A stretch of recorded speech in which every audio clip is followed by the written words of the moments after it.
burdening people with the fact that they may be about losing their jobs, or they may be, having difficulty with contracts, they can't get any work, then there's those sort of standard career, legal, financial, relationship type issues that would, have all been exacerbated by the outbreak. The big problem is there is no live scene, which has absolutely decimated the, enormous numbers of members of work opportunities, let alone cancelled a lot of work. Then we've also got things like our hardship fund, which we've already paid out $1 million on. So, we've got financial support for people, so there's that work. Then there's also the lobbying, which has been considerable to try and say, a lot of people are falling through the gaps of the existing schemes. Yeah. They may not be strictly self-employed or strictly employed and doing a bit of both, and then suddenly the government scheme says, oh, sorry, you don't qualify for either, and they're going, well, bloody hell, what am I supposed to do? We've had a lot of people suffer from that. So, you've got the lobbying to try and highlight to government, what is required, and the fact that they've put all that money into the infrastructure, the venues and the theatres and the opera houses and what have you. That's no bloody good if you haven't got anybody to play in them. And then anybody left to actually to be the attraction. Then you've got the work where we've literally just tried to help people financially because they're desperate. Then you've got the help, I'm about to be fired kind of thing, or been laid off, or I've been made unemployed, or, can they do this subject to the contract I'm under? And so you've got all elements of union work supporting working musicians, that's our job. Well, thank goodness you're there, that's all I can say. I mean, it sounds as if you're doing some amazing work. Yeah, no, thank you very much. Well, I must admit, it's one of those things where you can tick along from year to year and then suddenly you prove your worth. The whole point of people belonging to a union is not for when things are fine, it's when things are shit. And, they're suddenly, oh, hang on a minute, I need some help. Yes, I'll go and ask them. And they're suddenly reminded about the fact that there's a reason why we exist. And it's usually in times of crisis that you actually need us. It's like insurance, isn't it? You don't, you sort of bemoan the fact you've got to pay for it, and then once every 3 years you suddenly go, hang on a minute, I've got a claim. And then that's the test, isn't it? That moment, are they any good or not? Are you covered, and will they be helpful? And that's when the union is really tested. But we've obviously got I don't know how much you want now, but I mean, we think about 15% of our members are employed and about 85% are self-employed. And the massive problem is that the live scene, you see, people have really appreciated now how reliant they are on, whether that's touring, festivals, functions, weddings, theatres, gigs of any sort, for actually making a living. And when that doesn't happen, people go, oh, I could teach. Well, if you can't bloody teach either, that only leaves royalties from your sort of records or broadcasts. And things like Spotify, bless them, pay a pittance. And you have to have sort of 3 million pays to buy breakfast, So that's a bit harsh, but not a minute. And, that whole streaming process, that's been very highlighted about how, you can't live on songwriter royalties. You are relying on the live scene and or teaching. And that's true of somebody who plays weddings or somebody who's playing Les Mis, or Glastonbury or wherever, So that gives it in a nutshell. You've got overwhelming majority of musicians. I mean, we did a survey a couple of weeks after the outbreak. After the lockdown was announced, and we had 7,000 replies, and they'd already worked out they'd lost £21 million worth of bookings. Oh, God! Just that 7,000, because you see, you have months worth. I mean, now they're cancelling pantomimes, which doesn't sound like much, but that's 2 months of work for somebody. Yeah. You go and play a pantomime, starts in December, finishes in January. And a lot of people say, oh, that's good work. I play Bromley Churchill Theatre, that's my gig, and what if they haven't got that? They're going, bloody hell, what am I supposed to do at Christmas? Because nobody knows when theatres are going to open.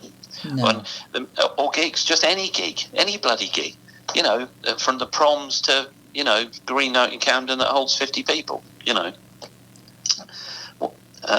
that it is really difficult. Because everybody's kind of go, we can all go back to work. Well, not if your bloody audience can't come, Well, no. Or don't want to come. Because that's the other thing. It's one thing sort of saying, yes, you can go back to the theatre now, and even if they make it financially viable, i.e., can have 2/3 of the place full, What if people don't come? You know, they just go, I don't want to sit next to some sneezing bloke in a, you know, row of seats. You know what I mean? There's no guarantee that you're going to, you know, you can make the finances work, because enormous amounts of, especially more on the classical side or the theatre side, you know, it doesn't all run sort of, you know, how can I put this? If they work out they've got to get 800 people in, and then they run at a break even. Yeah. And then 799, you run at a loss. Or if you've only got 400 turning up, they go, well, there's no point in putting the bloody thing on. You know. Absolutely, yeah. Yeah, so there's a hell of a lot of that. So that gives you the overview that you've got institutions, you know, and venues, halls, you know, concert halls, venues, theatres, festivals. Because you see, it's interesting that announcement the other day, you know, the 1 point whatever billion, didn't mention festivals. No. Well, there are hundreds, thousands of small festivals around the country that are really great, and they're usually run by a handful of people. They don't make much money out of it. Well, if they're not going to get supported, they probably won't have any money to run next year, because they'll probably go bust. Yeah.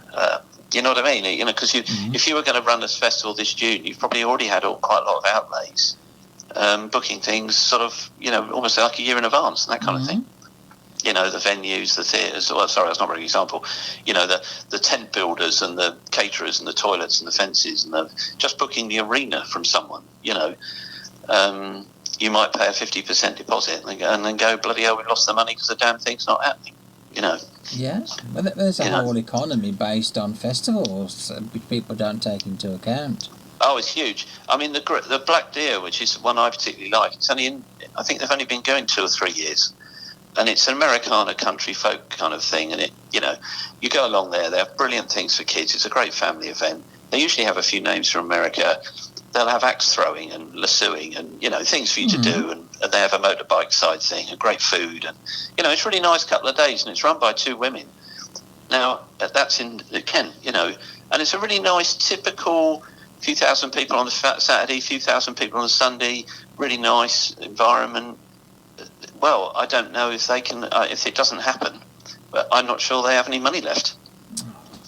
You know, then you've lost a cultural event, you know. And I seem to remember when I was doing a folk directory in about the year 2000, there were 2,000, something like that. There was a huge number of what you would call festivals. You know, obviously you've got Glastonbury up there, but ones that sort of just ran for one day somewhere. You know, in Cumbria or something. You know, if you start counting all those up, there's hundreds of them. Mostly in the summer, for obvious reasons. And you know, they're all killed off. So it's a very, very difficult time, because you've got you're absolutely right about infrastructure. I mean, one person stands on a stage and you've got, you know, let's say it's indoors, you've got front of house, catering, bar staff, cleaners, people who look after the gear, sound engineers, ticket people who print printers, you know, people printing posters, that kind of stuff, journalists who come along, probably somebody doing transport, you know, journalists, I don't know, you know, never-ending saga of people, all because somebody comes and stands on a stage. Yeah. You know, and then suddenly the cleaner's going, well, I haven't got a job because, you know, that bloke's not playing, you know, diddly squat theatre for a week, you know. Do you feel and then the cleaner to get a job, you know. Yeah. Do you feel that the government have just underestimated the importance of live music? I think there's 2 things the way to look at this. Look, all industries are going to go help. You know, from, you know, catering. I mean, we've heard a lot about hotels, restaurants, bars. You know, there's been a lot of support for those, and people saying, blimey, it's going to die. And you kind of go, yeah, they're important, don't get me wrong. And then you've got, you know, people who are just sort of, you know, self-employed electrician going, if I don't go back to work, I have no money. You know, I've got to go back to work. There are all, you know, a lot of self-employed people get overlooked. They're inclined to see en masse, you know, a sort of industry and go, I mean, the restaurant trade's a good example of this. They think, well, how can we help the restaurant trade? And they give a sort of rather broad brush. Now, I don't think, you know, if you sort of say to a restaurant, you can open again, you know, and we'll give you some money, at least they can open. Yeah. But you know, they may not be able to do all the covers they want, but if you're a band who are going to go, you know, who would have played during the summer 2 weddings a week, you know, and got, I don't know, $2,000 every week, for 4 months while people did weddings. So you got something like £32,000 gone. Because you didn't get your 4 months worth of weddings. You weren't. You're not setting the world on fire. You're not Ed Sheeran, but you were providing music for really important people's, little event in their life. And then you might do soul numbers or something, or Motown, or hits that people want to dance to. And you're a great wedding band. You've got a great rep, and that's what you do. A couple of weddings a week, or 2 or 3 weddings a week, and other functions and events and launches and stuff. And people sort of think, well, you're just there, but not if the people doing the wedding go, oh bollocks, we can only do the wedding with 30 people. We can't have the band. But what do the band do? They've lost the work. Yeah. As have caterers and people like that. So there is this point about all industries need help. I think what people haven't understood is that, the government hasn't understood is you have to support the people, not just the structures, not just the venues, and not just the bricks and buildings and what have you. However, my second point is whatever you put in place has to be simple to administrate. You can't sort of say, oh, everybody can just apply and we'll treat each application as it comes, because what if you've got 10,000 people applying in the first hour? You have to have a system in place that's simple enough to work, and it might take you 2 months to set it up. So I do sympathise with the civil service approach, saying if we're going to hand out money to people who need it, we need it to be a simple process, because they're probably going to be online, and how the hell do we do that? We can't talk to each of them. We just have to put some parameters in place. I think that's what gets forgotten, is you have to have a system that's easy to apply. And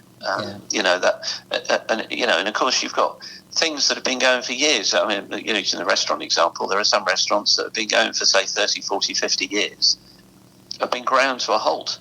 And there are thousands of them, So, I do sympathise with having to put something in place, but I do also believe that we are world class in music, and it's one of those areas that we really are seriously world leaders.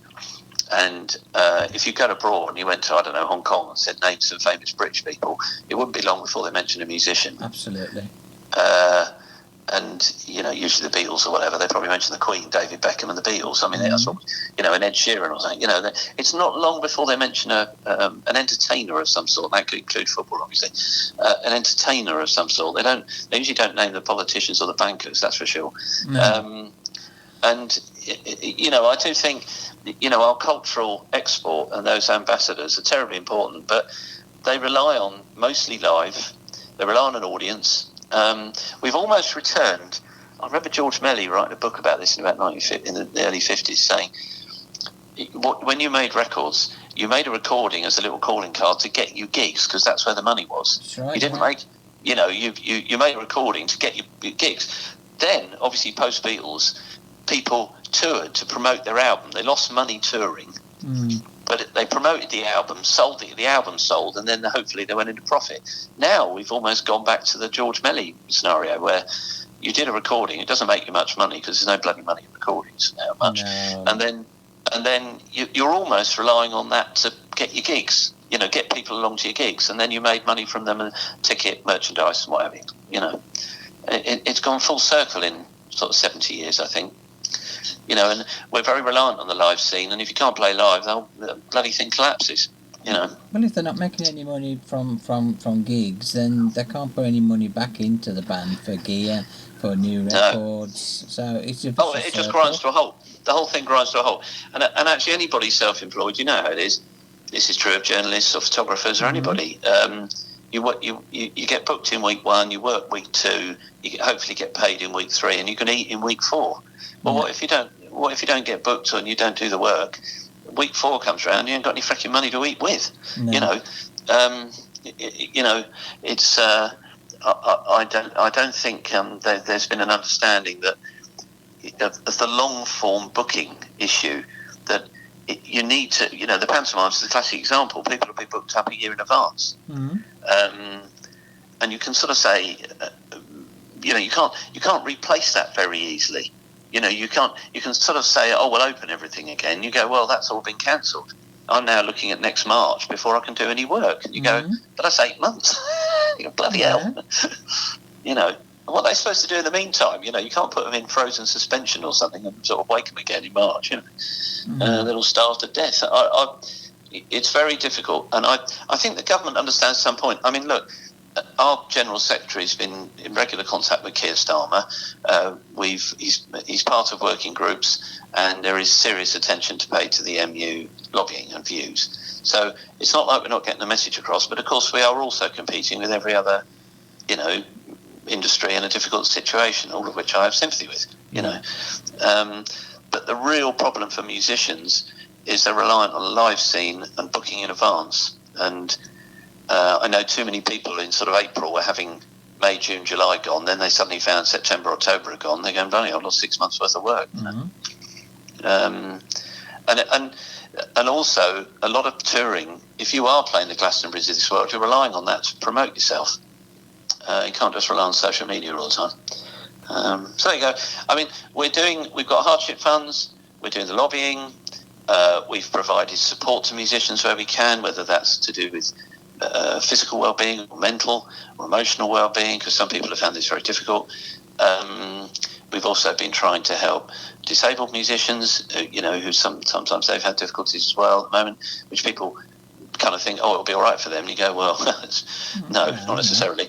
Let alone BAME musicians or, you know, LGBT or people in specific sectors. So it's, you know, it's very broad. We've got 32,000 members, and yes, there will be some of them who are okay, who've got savings and things like that, but a hell of a lot of them haven't. And a hell of a lot of them are looking at sort of, you know, they won't have a pension, things like that, you know, because it's the nature of precarious freelance life. You know, a lot of people who are sort of 30 going, bloody hell, pension, mate, I can't worry about that yet. And of course, then suddenly they're 45 and going, shit, I haven't put anything away, you know. It does creep up on you.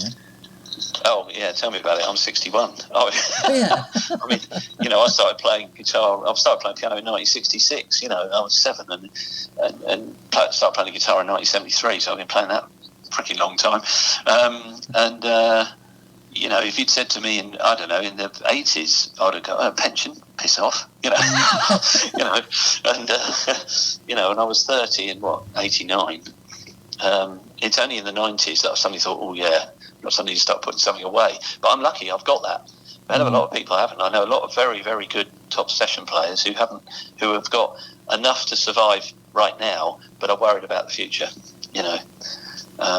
You know, interest-only mortgages and things like that, it all starts creeping up on people, you know. Yeah. And those are the people who are established, you know, let alone people trying to get going, you know, sleeping on people's floors and going back home to their mum, you know, that kind of thing. So, I mean, I hope that gives you an idea. Absolutely, I can email you the piece we got from the Mac. Actually, if you go, what I would suggest, if you go to the musiciansunion.org site, so the mu.org, themu.org, when you visit that, on one of the choices on the left is news and events. If you tick on that, it'll take you straight to where you can see our summer magazine, so you can see the whole thing. Right, great stuff. Including an article on, you know, what we've been doing through lockdown. There's a PDF there, so you could cut and paste from it, if you see what I mean. Oh, fantastic. You know, yeah, that would help. So if you want quotes and things, there's loads of material there because I prepared it to send around. Also, there's a couple of pages on tweets of where people have been saying, thank God for the union sort of thing, great work, etc. So you've got those to quote from as well. I'll use that to build the article then, so that'll great. Give you a feed up. Now, that's slightly historic. You know, it is a magazine. It was our summer edition. It's not like last week. You know, it's a you know, went out in June. So beginning of June. So it's slightly historic, but the principles are there. You know, and if you look around the website, especially under news, there's lots of what we've been doing more recently. So you can find a lot in there about. We've got a specific coronavirus advice hub, sort of with loads of information. In fact, actually, the BBC told me how useful that had all been because they didn't know where to get some advice, and they found all that stuff really helpful. So Radio 3 have been Emily visited a lot, so I didn't know that until they told me. So it shows you, we have provided a sort of hub place for, support. There you go. I've got this other meeting. If you need more, just let me know. But I'd start with the MU website. Right. Have a look at the magazine under news and events. You'll see there's a picture of an artist on the front with an acoustic guitar. That'll give you an idea you've got the right place. Okay. Have a look through that. You're very welcome to download the PDF of it. And have a look through the site under advice. There's a coronavirus area. And also generally under news, there's all sorts of latest lobbying and things like that we'll be doing. That's fantastic, Keith. Thank you so much. That's all right. It's a pleasure. And thanks for your interest. And good luck. Yeah. Good luck with whatever Yeah. you do. So, more work. Yeah. All right. Well, thanks. And thank you so much, Keith. speak soon. Bye. All right. Bye.